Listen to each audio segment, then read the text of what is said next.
You are now watching the official YouTube channel for the largest basketball manager game in the world.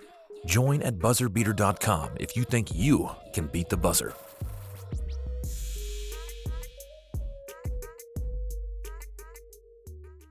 What is going on, everyone? Welcome back to Bubbles BuzzerBeater, the official BuzzerBeater YouTube channel. I hope Season 65 is treating all of you well. I know for me, I'm having a lot of fun up in Division 2 United States and Division 3 Utopia, so both my leagues are pretty competitive. I'm having a lot of fun with it. But today I just want to talk about something that's very prevalent in BuzzerBeater and makes it really fun or really frustrating or annoying depending on which side of it you are in terms of wins or losses. But that's going to be the usual, oh my god, how did I lose that game sort of feeling, and talking a lot about the game engine randomness or random number generator. Essentially just talking about like how sometimes you get lucky, sometimes you don't get lucky in the BuzzerBeater game engine. So starting off, I know a lot of you are familiar that my Utopia team, the one that I showcase on the channel for Bubbles Exploded, we were in the BuzzerBeater Madness Tier 10 finals, and I felt really good going into the game. Saw the tactics and saw the game day prep guesses. You'll see that Iverson 75ers, they thought I'd play inside, incorrectly guessed it. I felt really good about the game. I was like, okay, this feels like it should be a win. Based off of the ratings after the game, it also looked like it should have been a win, but it's not always how it works in BuzzerBeater. So I ended up losing that game 98-90, and it really came down to, I think, a little bit of randomness and a little bit of luck that went their way and not my way. Primarily, you'll see their power forward, S. Ross, shot 15 of 22, so one of their better players just had a really good game. And then my best offensive player, Moshuli, you'll see that he shot 8 of 29, so he had one of his worst games of the season. And I think it really came down to those two players. You'll look at the ratings for the rest of the players, and I think I had a slight edge. I shot more free throws. I had more rebounds. I thought it was a pretty good game overall for my team based on setup, and it just didn't execute. So based off of just like projections or what my gut tells me, is that if this match was played, we'll say 100 times, I think that Iverson 75ers probably only win 20 or 25 times, whereas the Bubbles Exploded team probably wins, three out of every 4 times, 4 out of every 5 times, something like that. So I think it's one of those cases where it's just, the game engine did what it does, and sometimes you get lucky, sometimes you don't. And I feel like in that I got a little bit unlucky, which is why I ended up with the silver trophy on my Bubbles Exploded team page rather than the gold trophy. But going into why that happens or what causes that to happen, we're going to talk about random number generator or RNG. And I like to preface this by saying random number generator first, because a lot of times in BuzzerBeater, managers will see RNG and think run and gun, like the offense, but this is random number generator. So just like essentially saying like the way that the BuzzerBeater game engine is set up, even when everything is constant, you'll get different results just based on this random number generator or RNG. And just a really brief, quick example of this is you can test this out by doing pickup games and essentially running the exact same tactics with the exact same lineup against the exact same opponent who's doing the exact same lineups and tactics. And you'll notice that just because everything is the same between both teams, that doesn't mean that the score or the outcome is going to be the exact same every time. So here you'll see an example of just a 2 pickup games that I ran against Antoine's Jim Almeida's Janitor Crew team. And you'll see that they were ran just like an hour and 5 minutes apart, same exact day. All the game shapes were the same, all the players were the same, lineups were the same, tactics were the same, everything was the same. And then when you look at the scores, you'll see the scores are pretty different. So in one of the games, it was a 26-point loss by my team. And then the other game, it was a 42-point loss, which is a pretty big disparity. So it's not like the best case, because a lot of times where RNG you notice it most is when teams are about equal and like a 6-point win by one team turns into like a 6-point win by the other team. This is a case where I was going to lose both games regardless, but you'll just see how in those two setups, the ratings, while they're close, they do vary a little bit. So like for inside defense in the second game, he had a prominent 10 low inside defense, whereas in the first game, he only had a proficient 9 low. And I think that's, it's a good kind of representation of like the ratings will be similar, but anything can happen in different games, where if you sim a game 10 times, 20 times, 30 times, 100 times, there's going to be different factors that happen. And that's part of the fun thing about BuzzerBeater, is that not the best team will win every time. Different things can happen in the game, and it's really like why sports in real life are fun, because not the best team wins every single time. Sometimes things happen, sometimes injuries happen, foul-ups happen, all sorts of things can happen. So, and I really like this quote by Minkoff, where, talking about what else besides RNG or bad luck can cause, oh my god, how did I lose that games? And Minkoff posted this in the forum on the website, and he just had a funny quote that I like, which is, when we win, it's our wits and intellect. When we lose, it's always the game engine.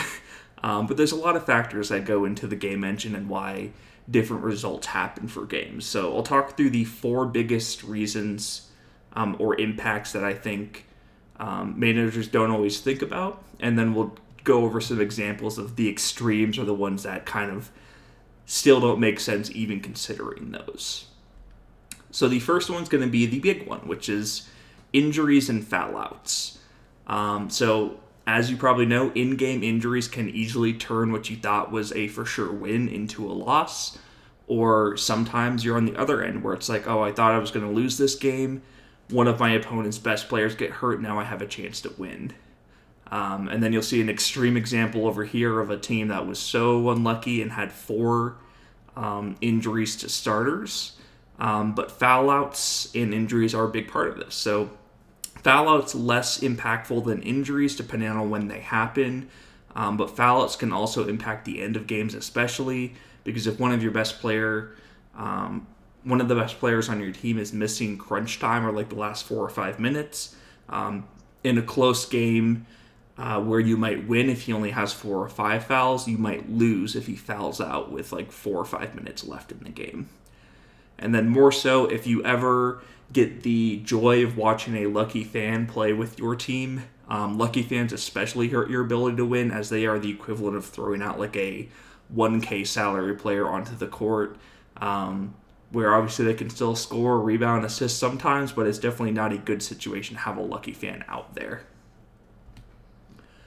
Another one's going to be stamina issues and exhaustion.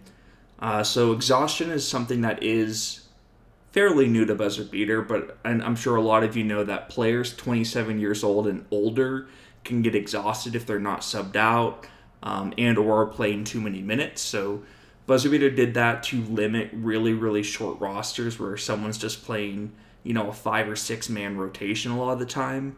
And if you're watching games on the app ever, if a player gets exhausted, you'll see the 3 Zs, like they're tired, about to go to sleep. But yeah, exhaustion can be a thing that happens for older players especially. And then all players are impacted by stamina and may perform worse if they have lower stamina. So a player that has 8 or 9 staminas can perform a lot better later on in the game and for longer stretches of the game than someone who has like 2, 3, 4 stamina. And then once again, shorter rotations, where if you run out like a 5, 6, 7 man rotation, they are more likely to see these effects than teams that employ a larger rotation of like 8 to 10 men. The third one's going to be effort and enthusiasm, and I think this is the toughest one to always manage or tell what exactly is going on, because you won't know the exact enthusiasm of your opponent as you're playing every single game. You can generally tell their effort level because you'll know what effort you put into the game, and then you can tell, like, okay, if we played with the same effort and I went normal, means that they also went normal. But the enthusiasm's a lot tougher to tell based on where your opponent is at unless you're tracking everything, and even then it can be really, really hard. But essentially, teams with slightly worse rosters but 9 to 10 enthusiasm entering a game will generally beat teams that are slightly better but playing with 4 to 5 enthusiasm for the game. And then effort, also that huge factor, because playing with more effort than your opponent gives you a better shot to win, but it hurts your enthusiasm for future games. So that's the balance of, do I want to build up enthusiasm so that I can, have a better chance to win games even if I'm not putting in more effort, or do I want to put in more effort for this single game, knowing that I have a better chance to win, but I might have a worse chance to win like future games throughout the season. And then the last one is just going to be game shape and home court advantage that I combine into one. They're technically two separate things, but game shape is really, really huge, that a lot of people are really, really thinking about, and that's just keeping your players in 8 to 9 game shape. It's really crucial as you're competing at higher levels to do so, because players in 7 or lower game shape won't play up to their ability. And then the less known one, or the one that you probably think about less, is home court advantage, because being on the road versus being at home is something that really impacts team ratings. And in the playoffs especially, home court advantage is huge because with playoff normal and playoff crunch time, it's not like you can crunch time a team and they're going to take it easy. Like, there's only 2 effort levels. So the impact of having home court advantage feels larger in the postseason because there's less of a effort disparity generally between teams. But yeah, those are the 4 main things that I think impact winning or losing games that people don't always necessarily think about, some more than others, especially with injuries and foul outs. If you're just looking at box scores at the end of the game, especially with injuries, like sometimes you don't realize that certain players got hurt, and it can be something that you check with the viewer later or have to actually watch live to notice, like, oh, my player got hurt in the middle of the 4th quarter, and that's why the end of the game didn't go the way I wanted it to. And now, keeping those factors in mind, upsets still happen. So this is a example that's a very, very extreme one, but I think it's a great example from Tom Frost. And he says, "That's my personal best so far. How come?" And the game that he's talking about is going to be this one. So you'll see Milwaukee Lethargy versus Young Lions, and these are 2 Utopia teams. But in this game, Young Lions had better outside scoring, inside scoring, perimeter defense, inside defense, offensive flow, points per 100 shots per point guard, shooting guard, small forward, power forward, center, and home court advantage, but they lost.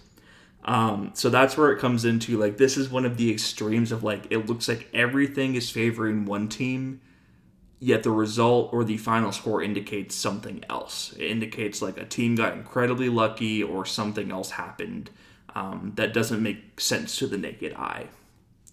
And this is something that Tom Frost posted in the "Oh my God, how did I lose this" thread. And BB Justin was actually nice enough to say that he ran some simulations for this because it was one of the most extreme examples we've seen. And he mentioned that in his simulations, the home team won 92.5% of the time.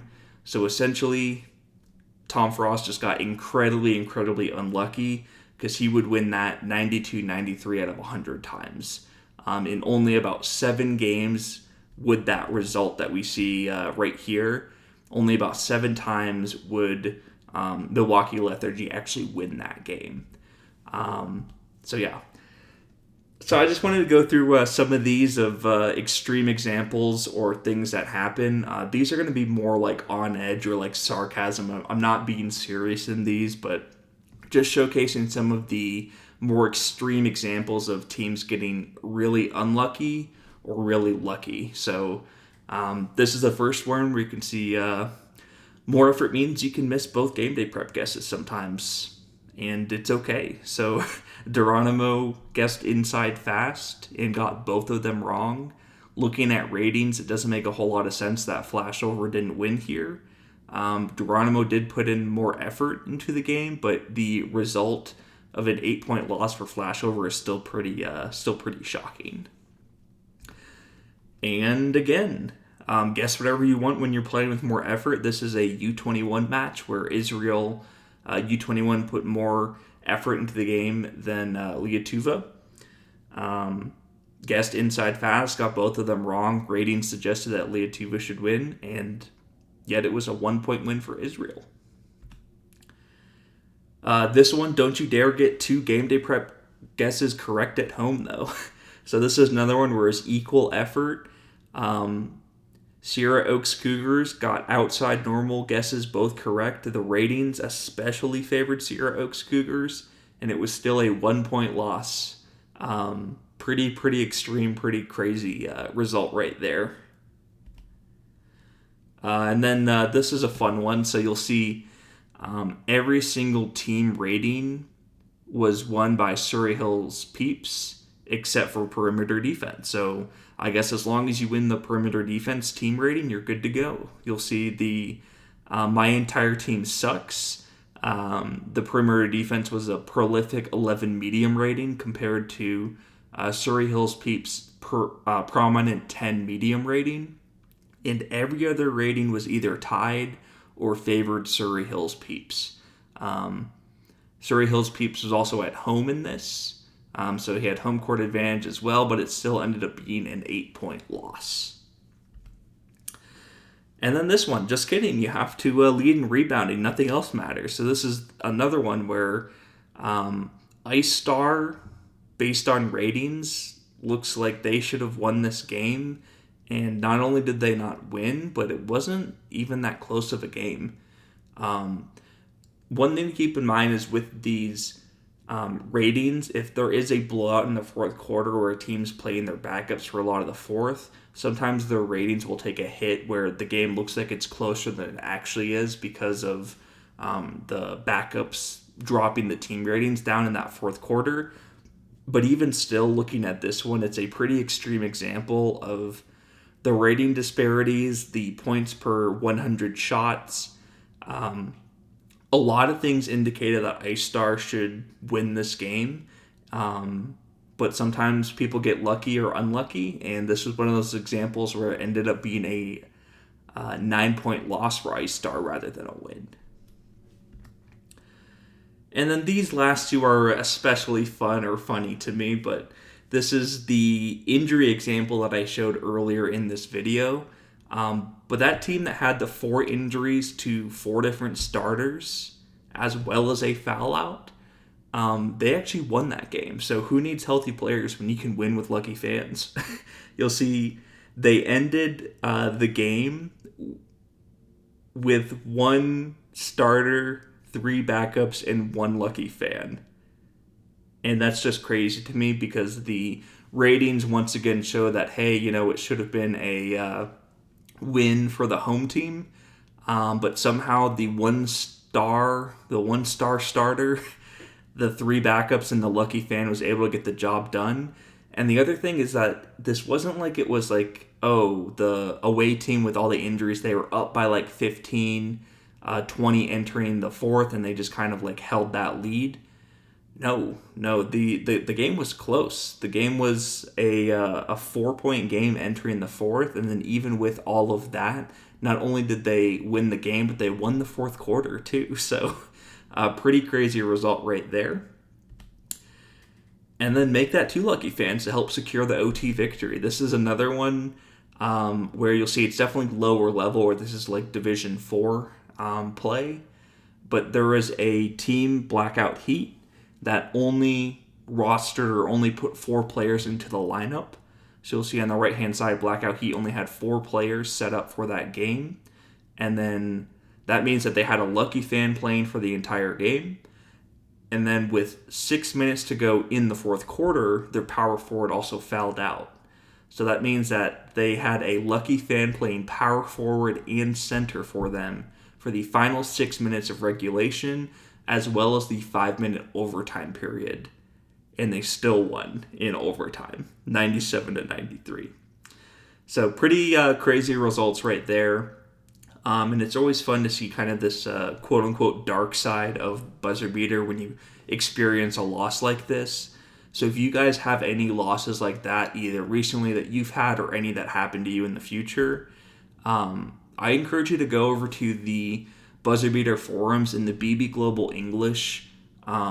There's a forum that goes over the usual "oh my god, how did I lose that" thread, and this is the 4th edition of it because it's a really popular thing to post, and people kind of guess or give opinions on why the loss happened, why the win happened, anything that they notice that maybe you didn't when you're looking at your game going, how did I lose this? If you have any games like that, I encourage you to go in there and post them in there. Because I love seeing the random games that are either really lucky or really unlucky. And sometimes people are posting games in there where we can actually make a little bit more sense of it if we look into things. So like, for example, sometimes people will post things in there and another manager will look into it and be like, oh, it looks like you actually had 2 players who were exhausted in the 4th quarter. So even though it was like an even game up to that point, your 2 31-year-olds both got exhausted, which made your 4th quarter kind of collapse where you weren't playing as well. And that's something that both helps managers prepare for future games, as well as make sense of those random games. And then every once in a while we have those crazier games where it's like it doesn't make any sense at all. It's like a 3% chance, 6% chance, 7% chance that just happened to occur, where one team was a massive, massive underdog and they still pulled it out. But if you're interested in that, I think that thread is really fun. I'm checking it every single week because I like looking at those games. So if you have any games like that, I encourage you to post them in there. But that's going to do it for this video. I think it's really interesting, and I hope you guys enjoyed seeing those games and kind of me talking through the different factors that can impact these massive upsets or massive letdowns, depending on which side you're on. But I will be back with another video soon. Thanks as always for tuning in. Bye. Yeah.